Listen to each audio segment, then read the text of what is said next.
And if the hiring freeze breaks and they do get positions, they fill based on the competency models we develop. But I'm not sure that on the civilian program side they're doing that. I think effectively it's just a downsizing at this point in time. You know, Ken, we do face some of the same things that you've spoken of during this, throughout this entire interview. There's always more for less that's expected. But then when it comes down to it, we have folks that are being promoted up the ladder and they're skipping several steps. So they're missing out on significant levels of foundation. And that means that rework is inevitable. So when you still have senior people left and you have the newbies coming in, and I hate to use that term, but when you have newer individuals, less seasoned, coming in, and they don't know which way to turn when they're faced with certain situations, then you have to stop. You have to do not only your work, but help them with theirs. And sometimes it just makes it a little difficult because they never take the time to really understand what it is they've missed out on. So you don't know what you don't know until you find out that you don't know it. And common sense is not common. So the other issue I'm running into is in this environment of toxicity. I had a very bright young woman from Atlanta, operations research, went through an executive program. I put her in touch with two senior mentors who I know through the CFC, and she never made the phone call. She wouldn't take the risk. She got her 12, she got her 13, I don't know what she got, and she didn't take the risk. So people aren't taking the leadership risk. I'm finding that the young folks who want to take the leadership risk are leaving us. They're going to work for the Partnership for Public Service. They're going to work for NGOs. They're not going to work for the corporations like Lockheed or whatever else, because they know those contracts are shrinking if the government shrinks for the short term, but they're going to the other organizations that they feel where there's growth. So I'm developing to a point and they're walking out the door.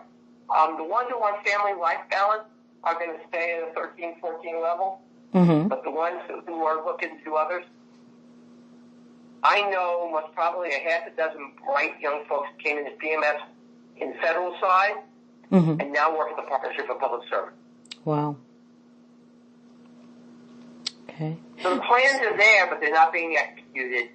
So the issue is we're not really looking to select successors. We're looking to keep a level playing field for the moment and just take the least amount of pain. We're going to get our opportunity. It always swings. It's just a matter of when. Right. And so that makes us more of a reactive environment rather than a proactive one. Because we're supporting the here and now, and we're fighting fires, but we're not planning for effortless or seamless integration and progression throughout a life cycle, for instance, in my world, or generally speaking, of execution. Yeah, and it's happening in the federal campaign. They went from a memorandum of understanding to a contract.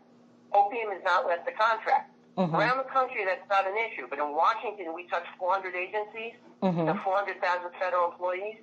They have laid off the operations staff at CFC. The loan executives are still there doing basic work, but they can't plan for another campaign, so Opium awards the contract. Wow. And we're hoping that's June 1, but it may be June 15th. So now we've lost 10 weeks of planning to raise money for charities because OPM hasn't signed the contract. So it's all over. In the small regions, it doesn't make a difference because you're only touching 15,000 employees, and it's not. But in Washington, it's enormous amounts of planning. You see them with your programs, right? You do a contract bid in Lockheed Martin, it's 2 years of work to get the bid in the door, and you need people to understand how to put the numbers together. Right. You don't have those people. You put a good bid in the door, and you borrow from Peter to pay Paul, to be able to at least get the RFP and submit it. And sometimes I find that we work, even after the RFP is preliminarily approved, there are times where we operate under an undefinitized contract. Yeah, you got it. And sometimes, there was one program in particular where we did so for maybe 3 or 4 years. And when it was almost time for the FCA PCA, for the final sell-off of that product, that's when the contract was definitized. That was so weird to me. I was never used to anything like that. And this Lockheed Aeronautics